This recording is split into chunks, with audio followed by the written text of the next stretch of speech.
దేవుడు పరీక్షించును. గమనించాలి, పరిశుద్ధ గ్రంథమైన బైబిల్ గ్రంథంలోని ఆదికాండము 2వ అధ్యాయము 17వ వచనాన్ని గమనించినట్లయితే మనకి ఈ విషయం అర్థమవుతుంది కదా. దేవుడు తాను ఇచ్చిన ఆజ్ఞను మానవుడు పాటించునా లేదా అని పరీక్షిస్తాడు. అంతే కదండి. ఆదాము విషయంలో ఇది నెరవేరిందండి.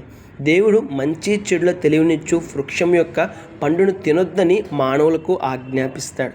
అయితే ఆదాము హవ్వ దేవుని మాట పట్టించుకోకుండా సర్పము చెప్పిందని మొదట హవ్వ తినింది. హవ్వ తినడంతోనే తన భర్త అయిన ఆదాముకు కూడా ఇచ్చింది.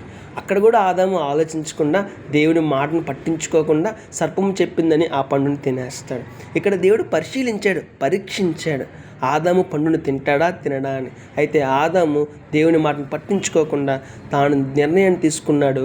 దేవుని మాటకు నిర్లక్ష్యం చేసి ఆ సర్పం చెప్పిన మాట విన్నాడు, ఆజ్ఞను అతిక్రమించాడు, ఫలితంగా నష్టాన్ని పొందుకున్నాడు. నిర్ణయం మన చేతుల్లోనే ఉంటుందండి. ఒకసారి ఆలోచన చేద్దాం, మన జీవితాన్ని మార్చుకుందాం, దేవుడు చెప్పినట్టుగా జీవిద్దాం, నష్టం తప్పించుకుందాం. May God bless you all.